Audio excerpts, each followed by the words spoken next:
Saludos para todos. En la actividad pasada estudiamos los centros y vías sensoriales generales, así como las vías motoras. Ellos nos permiten una aproximación al conocimiento del mundo, así como la realización de un grupo de acciones encaminadas a la adaptación al medio y a su modificación en nuestro beneficio. Sin embargo, existen estímulos que para ser adecuadamente percibidos requieren de mecanismos especiales. En la actividad de hoy nos aproximaremos al conocimiento de los mismos. La imagen que están observando no es una fotografía con dificultades técnicas. Se trata de la percepción visual que se denomina visión borrosa, que resulta de alteración de algunos de los componentes del sistema visual, que junto a otros, como el gusto y el olfato, se estudiarán en la actividad orientadora de hoy. Para facilitar el estudio, se abordarán primero las características generales de los receptores especiales a partir de un modelo, utilizando seguidamente estos conocimientos en la caracterización particular de los órganos del gusto, olfato y visión. El estudio de las características morfofuncionales de estas estructuras se incidencia por la alta de afecciones inflamatorias, infecciosas y traumáticas. El estudio de estos contenidos les permitirán explicar las características de desarrollo y morfofuncionales de los sistemas sensoriales especiales, el gusto, olfato y visión, así como de las vías nerviosas correspondientes. Este conocimiento contribuirá a una mejor interpretación del sistema nervioso, tanto en condiciones de normalidad como ante alteraciones del desarrollo o lesiones adquiridas. Para alcanzar estos propósitos, deben seguir en su estudio independiente las orientaciones que se ofrecen en el CD de la asignatura. Los órganos sensoriales recogen la información tanto del medio externo como del interno y, como ya conocen, se dividen en dos grandes grupos. Los receptores generales ya estudiados, como los que responden al tacto, presión, dolor, calor, frío, posición y movimiento, y los receptores especiales como el olfatorio, el gustativo, el visual, los vestibulares y el auditivo. En esta actividad, como habíamos dicho, comenzaremos el estudio de los tres primeros.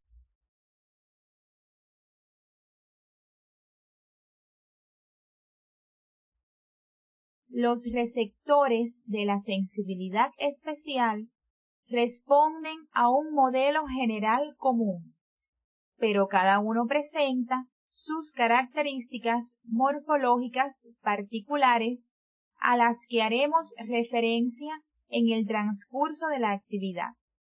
Básicamente, todos presentan células sensoriales que se especializan en la captación de estímulos, células sustentaculares que se ubican entre las neuronas y tienen función de soporte y sostén, células basales situadas hacia la base, que son indiferenciadas y tienen función de reserva, renovando a otras células.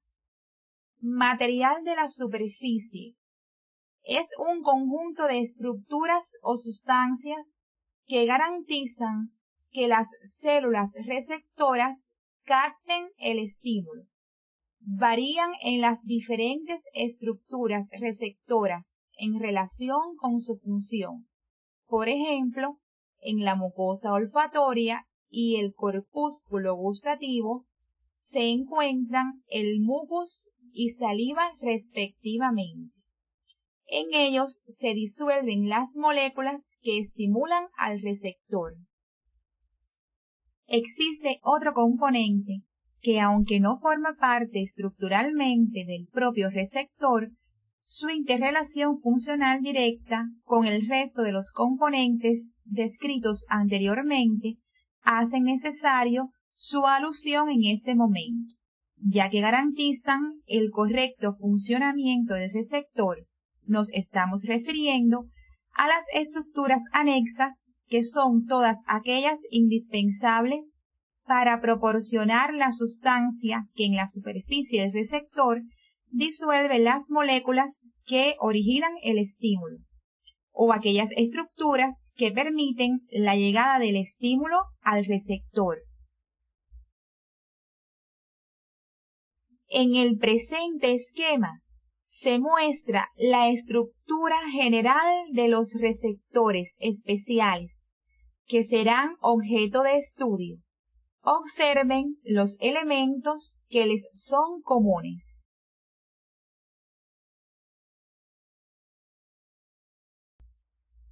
Las sensaciones gustativas en el hombre son recogidas por receptores denominados corpúsculos gustativos, cuya localización fundamental está en la mucosa del dorso de la lengua, aunque, como podrán comprobar en su estudio independiente, se localizan en menor número en otros sitios de la mucosa de la boca y de la faringe.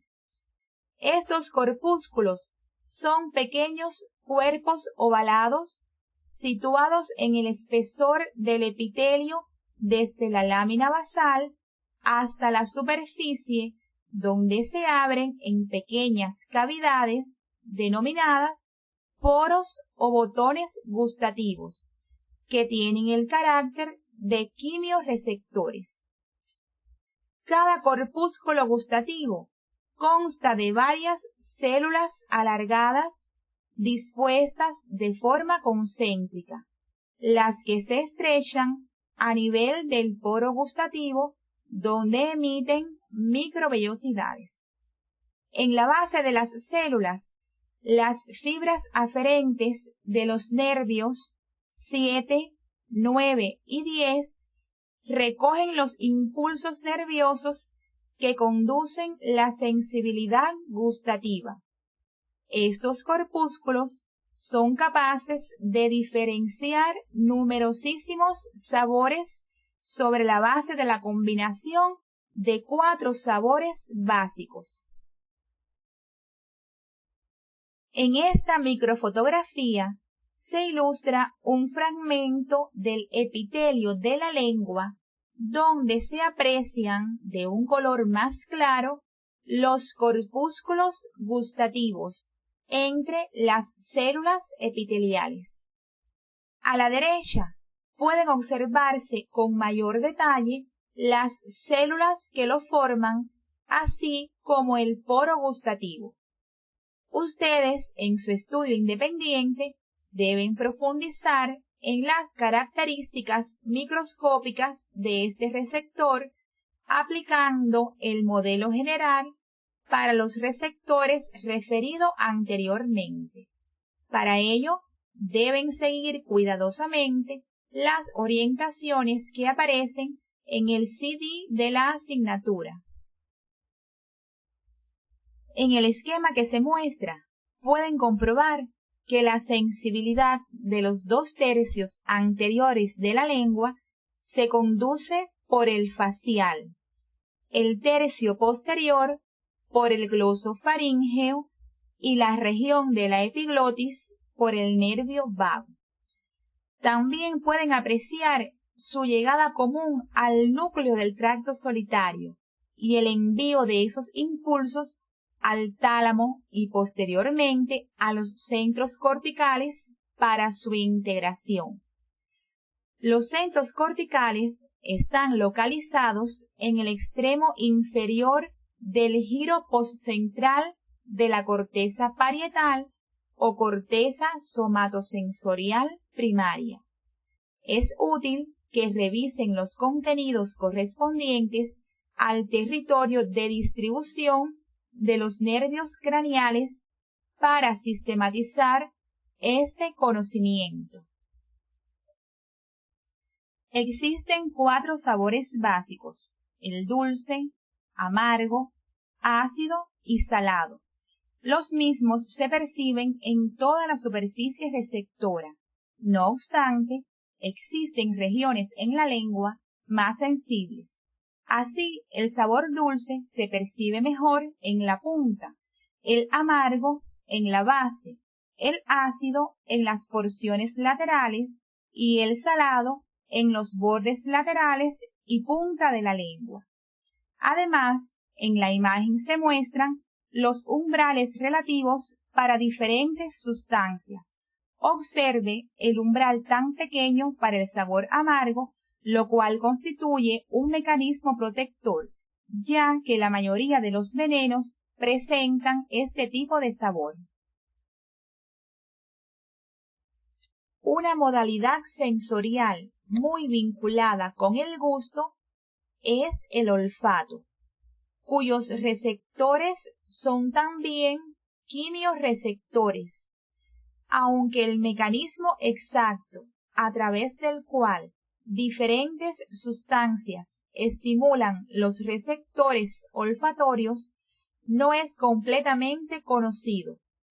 Todo parece indicar que la forma de ciertas moléculas gaseosas se complementa con la de los sitios receptores en los cilios, por lo que el impulso nervioso se desencadena cuando la molécula penetra en el sitio exacto del receptor.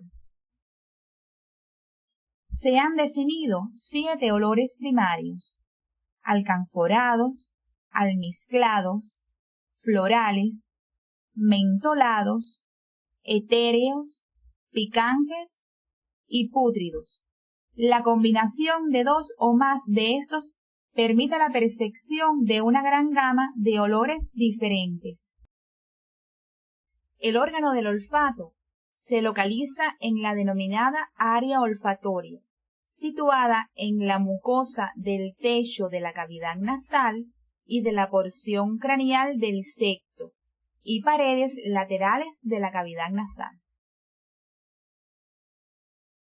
Esta área está revestida por el epitelio olfatorio, que contiene los quimiorreceptores del olfato y es un epitelio pseudoestratificado cilíndrico formado por 3 tipos de células: las de sostén, que son células altas, anchas en su ápice y más estrechas en su base; las células basales, localizadas en la región basal del epitelio; y las células olfatorias, las que son neuronas bipolares, cuyas dendritas presentan unas dilataciones denominadas vesículas olfatorias, de las que salen de 6 a 8 cilios inmóviles que aumentan la superficie receptora.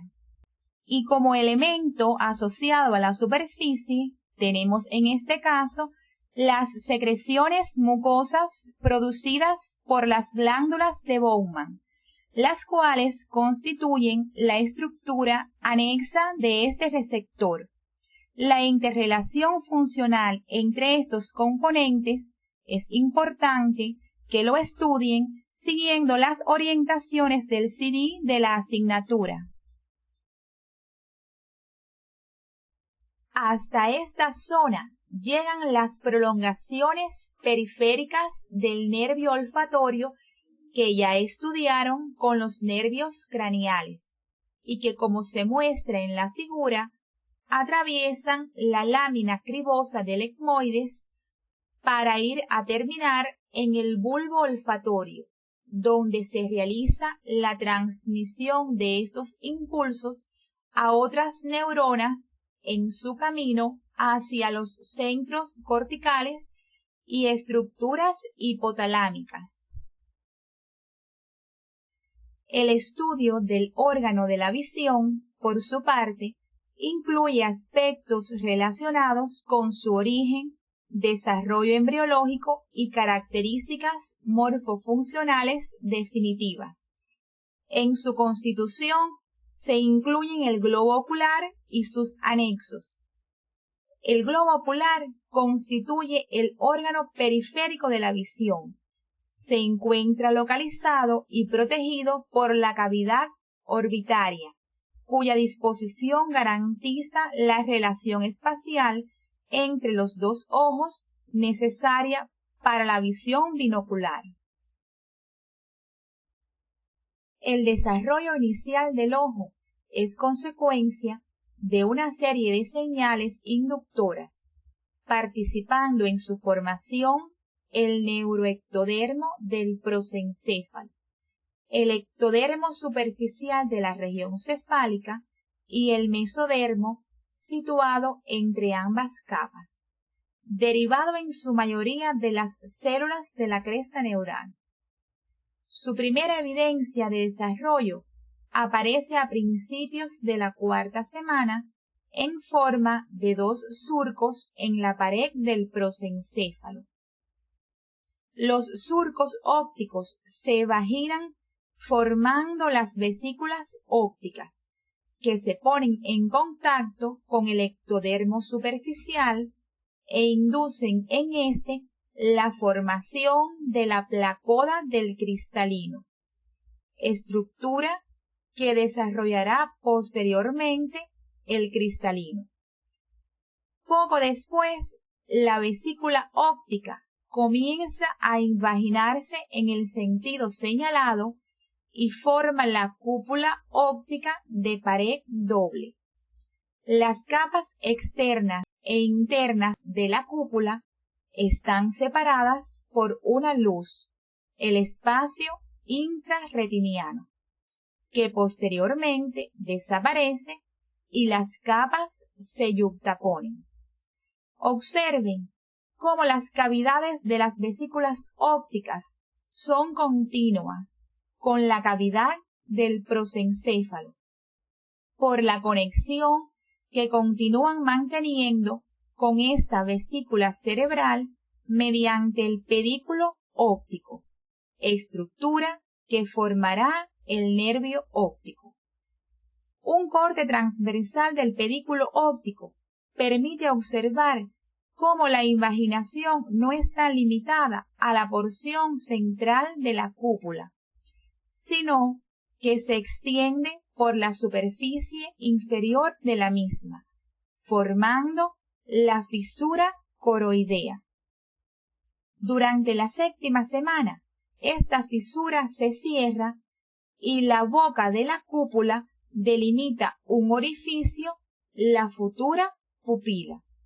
El mesénquima no solo rodea el primordio ocular en el exterior, sino que también invade el interior de la cúpula óptica por la fisura coroidea para formar los vasos hialoideos.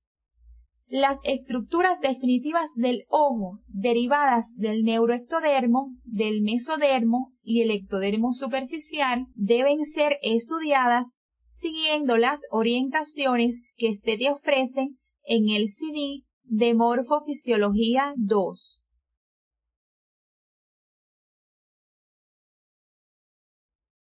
Como se puede apreciar en la imagen del corte sagital del ojo del embrión de 8 semanas, es posible distinguir en etapas precoces del desarrollo humano 3 membranas envolventes superpuestas y un conjunto de estructuras denominadas núcleo interno del ojo, que ordenadas en sentido antero-posterior se denominan humor acuoso, cristalino y humor vítreo, los que participan en la refracción de los rayos luminosos.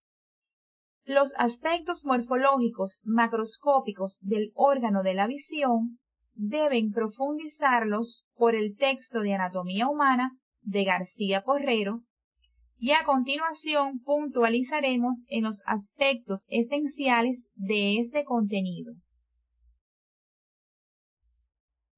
El órgano de la visión es uno de los más complejos e integrales de los órganos de los sentidos.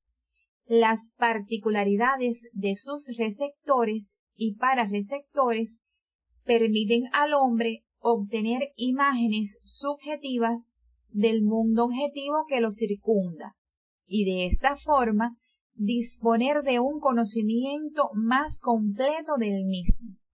En una vista anterior del ojo en el organismo vivo, se aprecia que está protegido por los párpados, los que es necesario separar para examinar la parte anterior del globo ocular. En esta imagen que podemos obtener al examen físico del hombre vivo, tenemos presente la parte blanca del ojo a la que se denomina esclera, cuyas características de coloración en ocasiones traducen determinadas patologías sistémicas, así como la parte coloreada del ojo denominada iris, en cuya porción central se encuentra la pupila. Estas estructuras pueden visualizarse a través de una lámina transparente en forma de vidrio de reloj que es la córnea.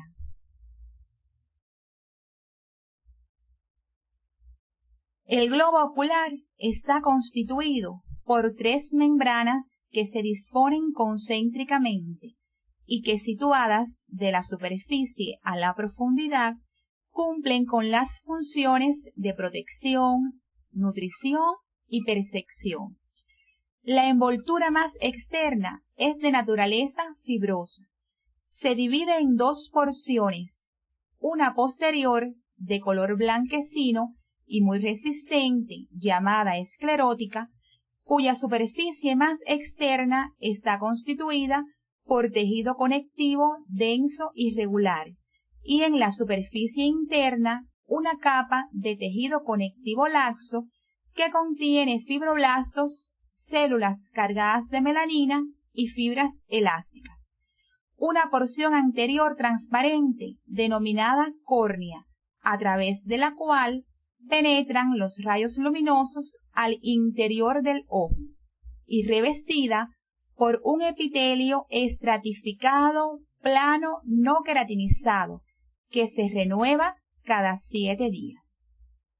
La envoltura intermedia o vascular, también denominada tracto uveal, está dividida en 3 porciones, una posterior, la coroides, formada por tejido conectivo laxo con gran cantidad de células pigmentarias cargadas de melanina que dan el color oscuro a esta capa y es rica en capilares sanguíneos. Esta capa es muy importante para la nutrición de la retina. La segunda está situada inmediatamente por delante de la coroides. Es una estructura muscular y vascular que une la coroides con el perímetro del iris, denominada cuerpo ciliar, y sus repliegues internos, denominados procesos ciliares, segregan el humor acuoso que ocupa las cámaras anterior y posterior del ojo.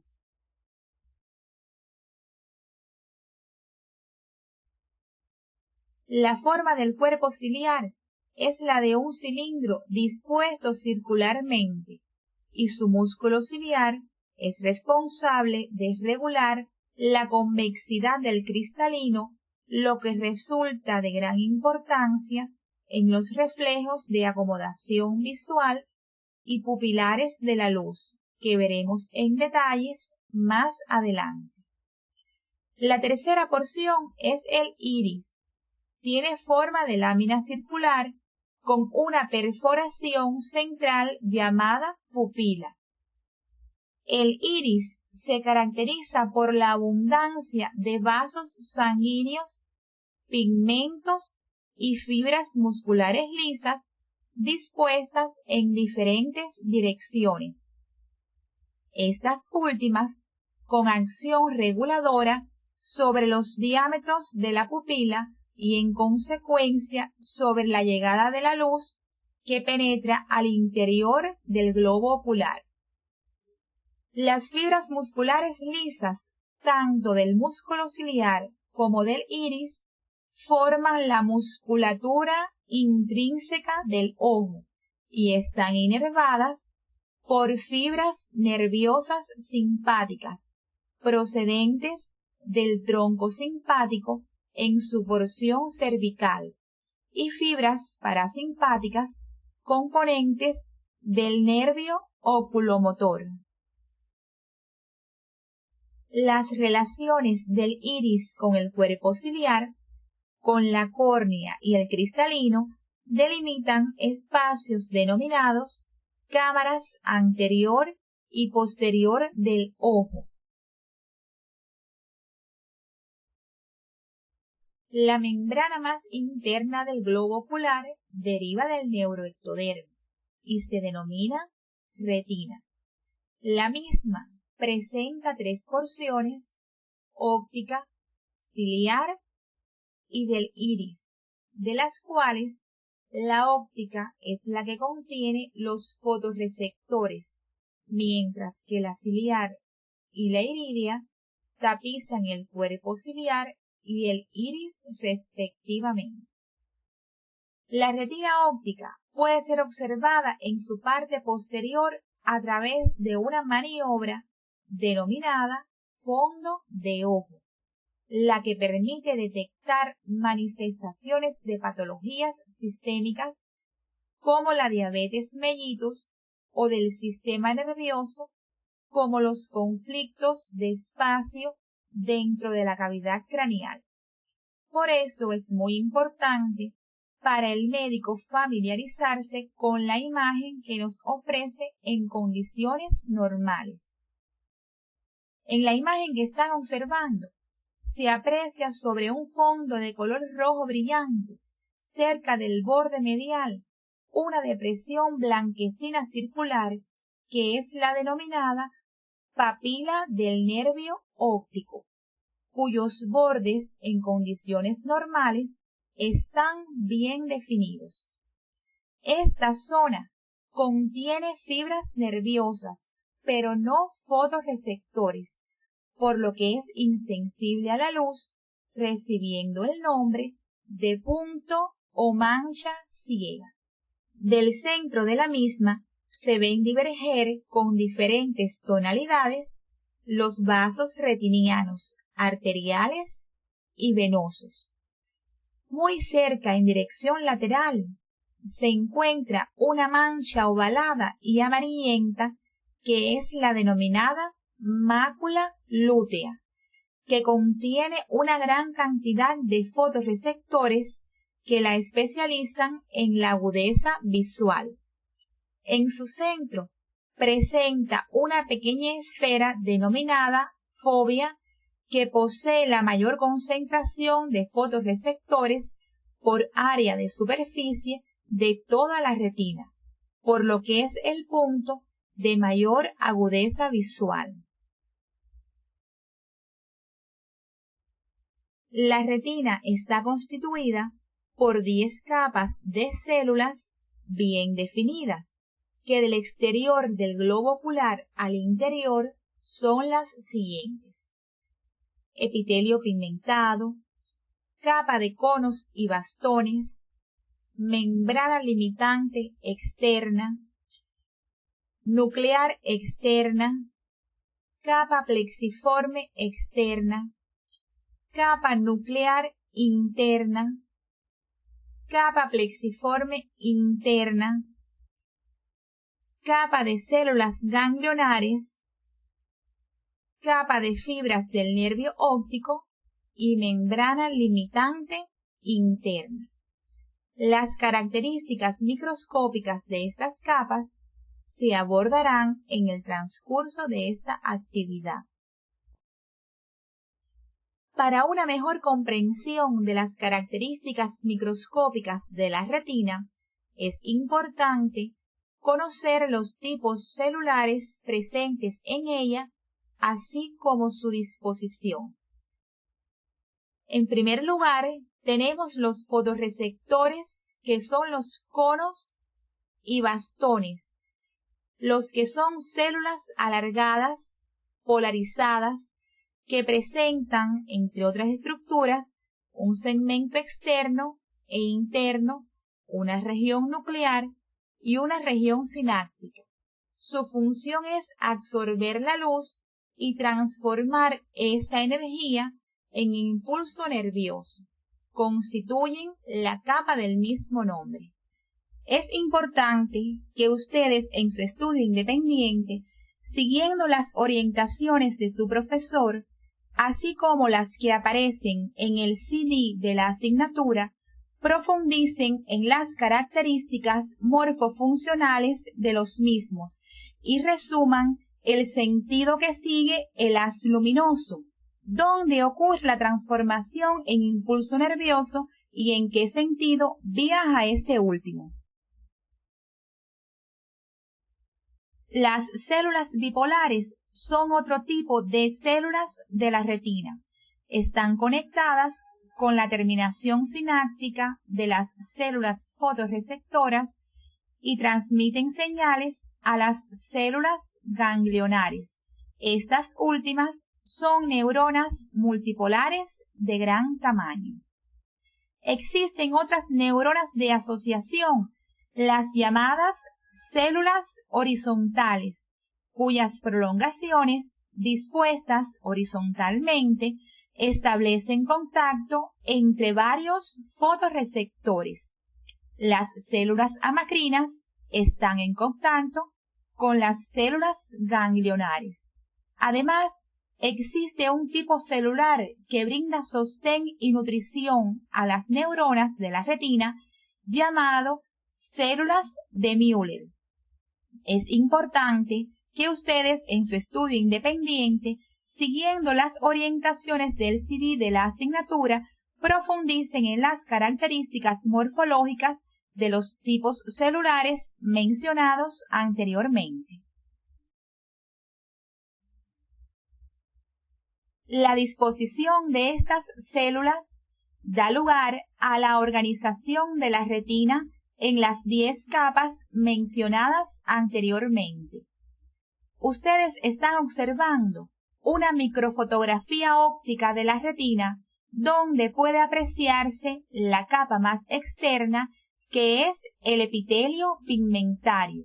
Es de color oscuro debido a que las células que lo forman presentan gran cantidad de melanina en su citoplasma. Esta capa, según la Organización General de los Receptores Especiales, constituye la estructura asociada a la superficie del receptor y participa de forma importante en la absorción de la luz para la estimulación adecuada de los fotorreceptores. A continuación, le sigue la capa de conos y bastones, donde se encuentran los segmentos externos de los fotorreceptores. La capa nuclear externa es la cuarta capa de la retina, constituida principalmente por los núcleos de los conos y los bastones. La capa plexiforme externa, en la que se encuentran las sinapsis axodendríticas entre los fotorreceptores y las células bipolares, amacrinas y horizontales. La capa nuclear interna, constituida por los núcleos de las células bipolares, amacrinas, horizontales y de Müller. La capa plexiforme interna, en ella se localizan las sinapsis entre las células amacrinas, bipolares y ganglionares. La capa de células ganglionares, donde se localizan los cuerpos de estas células, y por último, la capa de fibras del nervio óptico, constituida por los axones de las células ganglionares. En el presente cuadro se muestra de forma resumida las diferentes neuronas de la retina. Ustedes, en su estudio independiente, deben profundizar en estos aspectos siguiendo las orientaciones que aparecen en el CD de la asignatura.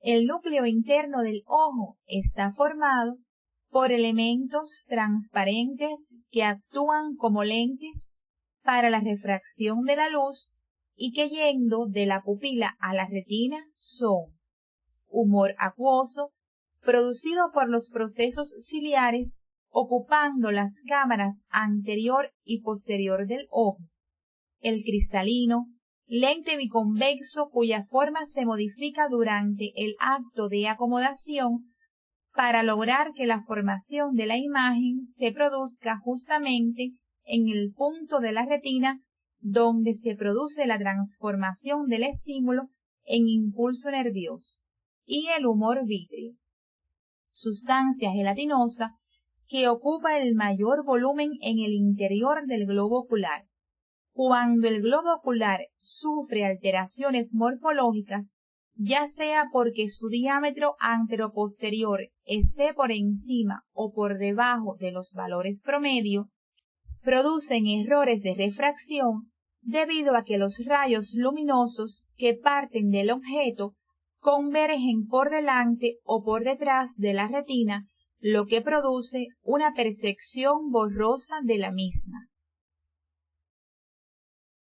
Dado que la luz viaja en línea recta, al atravesar los medios transparentes, ésta se refracta formando una imagen real invertida y menor con respecto al objeto original, aunque es percibida en su posición normal por el sistema nervioso. Entre los llamados reflejos oculares se destaca el reflejo de acomodación visual, el cual es considerado un reflejo complejo con tres respuestas, que son la variación del diámetro pupilar, o sea, se produce miosis o midriasis si el objeto que se mira está cerca o lejos respectivamente, la convergencia o divergencia de los globos oculares si se mira un objeto cercano o lejano, y la variación del radio de curvatura del cristalino, con lo que se consigue modificar la distancia focal del mismo para formar la imagen en la retina, independientemente de que el objeto que se mire se encuentre cerca o lejos. Observa en la figura cómo, al mirar un objeto lejano, el cristalino aumenta su radio de curvatura, o sea, se aplana, con lo que se consigue ver con nitidez el objeto. Mientras que si miramos un objeto cercano, disminuye su radio de curvatura o se abomba. Este reflejo tiene una gran importancia fisiológica, pues nos permite ver con nitidez los objetos independientemente de la distancia a la que se encuentren. Otros reflejos oculares importantes son los llamados reflejos pupilares a la luz, cuya respuesta consiste en la disminución, miosis o aumento, midriasis, del diámetro pupilar en respuesta al aumento o disminución respectivamente de la intensidad de la luz que incide sobre las pupilas.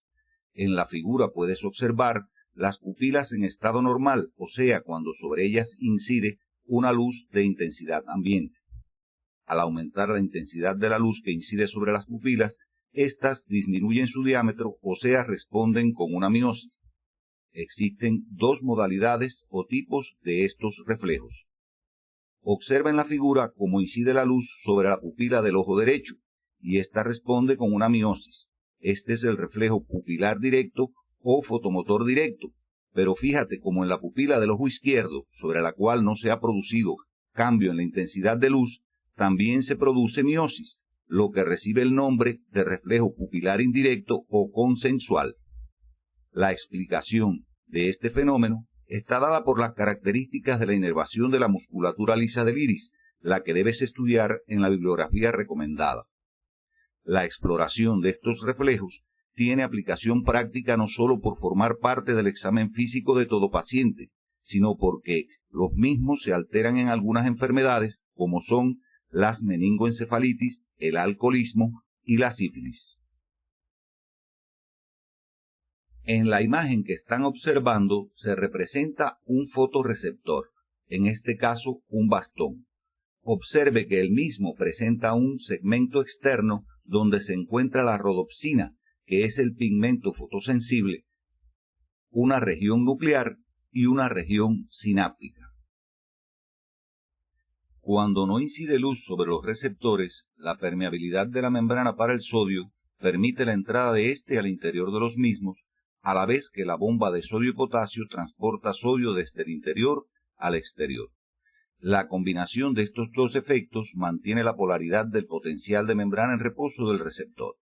Cuando los receptores se exponen a la luz, la degradación de los fotopigmentos hace que disminuya la permeabilidad de su membrana para los iones de sodio, lo que trae como consecuencia que disminuya la entrada de sodio al interior de los receptores, y al mantenerse en funcionamiento la bomba de sodio y potasio, transportando iones de sodio desde el interior al exterior de los receptores, aumenta la electronegatividad en su interior, produciéndose una hiperpolarización de la misma, que constituye el potencial de receptor que da lugar de inmediato al potencial de acción. Este potencial de receptor es diferente al de los demás receptores conocidos.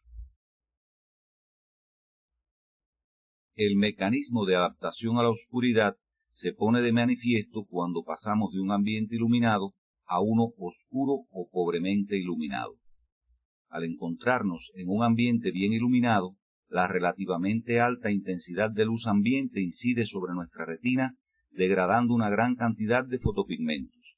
En consecuencia, la concentración de esto en los receptores es baja, por lo que tienen una baja excitabilidad, de modo que se corresponden una alta intensidad del estímulo con la baja excitabilidad de los receptores, produciéndose la excitación de los mismos de manera apropiada, por lo que se produce una visión adecuada. Sin embargo, al pasar a un ambiente oscuro o muy mal iluminado, la baja cantidad de fotopigmentos en los receptores y por tanto su baja excitabilidad hacen que la baja intensidad del estímulo no sea capaz de estimularlos adecuadamente, por lo que se produce una visión inadecuada, la cual se mantiene hasta que, producto de la poca degradación de fotopigmentos, la síntesis continua de nuevos fotopigmentos hace que su concentración aumente, aumentando la excitabilidad de los receptores, con lo que la baja intensidad del estímulo es entonces suficiente para corresponderse con su alta excitabilidad y producir un adecuado proceso de excitación y por ende una visión adecuada. Existen otras teorías que explican la adaptación. Una es la teoría neural. En este caso, las células horizontales y amacrinas interconectan un mayor número de campos receptivos, aumentando la sensibilidad retiniana. Además, se produce midriasis, con lo cual aumenta la cantidad de luz que entra a la retina. Ahora, sobre la base de lo aprendido acerca del mecanismo de adaptación a la oscuridad, debes, de forma independiente, explicar los procesos del mecanismo de adaptación a la luz. Los impulsos nerviosos generados por estimulación de los conos y bastones por los rayos luminosos que llegan hasta la retina son conducidos a través de una secuencia de células nerviosas que constituyen en conjunto la vía óptica o visual. Es necesario el conocimiento de sus características para la interpretación adecuada de distintas situaciones de la práctica médica donde se presentan defectos visuales importantes por lesiones en algunos de sus componentes. Las dos primeras neuronas de esta vía se localizan en la propia retina.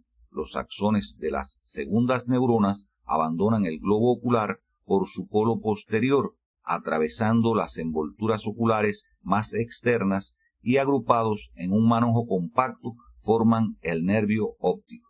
Esta estructura sale de la cavidad orbitaria por el canal del nervio óptico y penetra en la fosa craneal media a ambos lados de la silla turca por su parte anterior. A este nivel, las fibras nerviosas procedentes de las partes nasales de ambas retinas cruzan al lado contrario y forman el quiasma óptico, situado transversalmente por delante de la silla turca, mientras que las fibras procedentes de las partes temporales no lo hacen. De esa manera se continúan hacia atrás a ambos lados de la línea media fibras de la retina nasal contralaterales y fibras temporales del mismo lado, formándose el tracto óptico o cintilla óptica. Estas fibras alcanzan los cuerpos geniculados laterales del tálamo, donde la gran mayoría hacen sinapsis, mientras una pequeña parte sigue directamente por los brazos conjuntivales superiores a los colículos mesencefálicos superiores, asegurándose así las conexiones necesarias para determinados reflejos oculares. Los axones de las terceras neuronas se proyectan entonces hacia la corteza, que forma los labios del surco calcarino por la cara medial del lóbulo occipital. Estas fibras pasan primero por el tercio posterior del brazo posterior de la cápsula interna y posteriormente se dispersan formando la radiación óptica. Existe un conjunto de estructuras que protegen y dan movimiento al globo ocular, que en conjunto reciben la denominación de anexos del globo ocular, sin los cuales la función visual se vería afectada. Estas constituyen las estructuras anexas al receptor. En primer lugar, estudiaremos el aparato lagrimal, formado por una glándula exocrina situada en el ángulo superolateral de la cavidad orbitaria, cuya secreción es vertida directamente a la superficie anterior del globo ocular, la cual humedece y limpia constantemente. Un sistema de estructuras tubulares en forma de canalículos y un saco lagrimal, por donde se desplaza esta secreción después de haber recorrido la superficie anterior del ojo hasta llegar a la cavidad nasal. Esta relación que se establece a través del conducto nasolagrimal entre la cavidad orbitaria y la cavidad nasal tiene implicaciones clínicas que podrás comprobar en tus actividades de práctica docente, particularmente en niños pequeños. Otro de los componentes de los anexos del globo ocular son los músculos extrínsecos, los que conforman un pequeño sistema motor formado por 7 músculos estriados. En sentido general, están insertados por un tendón común en el vértice de la cavidad orbitaria, desde donde se proyectan hacia adelante para terminar en la superficie externa del ojo, a nivel de la esclerótica, de manera que al contraerse hacen rotar el ojo sobre un eje determinado. Existen 2 músculos que no cumplen exactamente con esta descripción general, uno que se inserta de manera independiente en el piso de la cavidad orbitaria y no mediante el tendón común en el vértice de dicha cavidad, el músculo oblicuo inferior, y otro cuyas fibras no se insertan en la esclerótica, sino que se dispersan en el espesor del párpado superior y al contraerse lo elevan, el músculo elevador del párpado. De los músculos insertados en la esclerótica, 4 son rectos, medial, lateral, superior e inferior, y al contraerse mueven el ojo según la dirección que indica su nombre. Los otros 2 se disponen oblicuamente. El músculo oblicuo superior tiene un tendón intermedio con fijación en la pared medial de la cavidad orbitaria, lo cual condiciona un cambio de dirección de sus fibras y al contraerse mueven el ojo hacia abajo y lateralmente. Por su parte, el músculo oblicuo inferior está insertado por uno de sus extremos en el piso de la cavidad orbitaria y por el otro en la superficie ocular, de manera que al contraerse lo hace rotar hacia arriba y lateralmente. La inervación de estos músculos por los nervios craneales tercero, cuarto y sexto hacen posible no solo el control individual de cada uno, sino la realización de una gran cantidad y variedad de movimientos conjugados de ambos ojos en varias direcciones, tan necesarios para una percepción visual de calidad y para el control del equilibrio corporal. La conjuntiva es una membrana mucosa que reviste la superficie anterior del globo ocular hasta los límites con la córnea y la superficie interna de los párpados, quedando dividida en 2 porciones, palpebral y ocular, que forman entre ambas un pliegue de forma de fondo de saco, denominado fornix conjuntival, de importancia práctica ya que con frecuencia sirven de alojamiento a los cuerpos extraños y además sirve de vía de administración de medicamentos. La conjuntiva tiene función de defensa y suele inflamarse con frecuencia por infecciones virales o bacterianas, por la presencia de agentes irritantes químicos y físicos, entre otros. En su protección son muy importantes las medidas higiénicas, sobre todo en los niños. La imagen que están observando permite estudiar en el vivo las características morfológicas del globo ocular y sus relaciones con otras estructuras craneales, lo que resulta de gran utilidad. Entre las alteraciones del sistema visual tenemos las del pararreceptor y las alteraciones de la vía.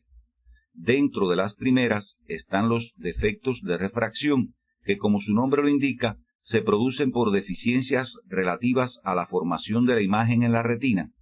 A su vez, dentro de ellos tenemos la miopía, la hipermetropía y el astigmatismo. Otras alteraciones del pararreceptor son la ceguera nocturna, el estrabismo y las cataratas. Estas tres últimas debes estudiarlas de forma independiente en la bibliografía orientada. En el ojo normal o hemétrope, la imagen se forma sobre la retina.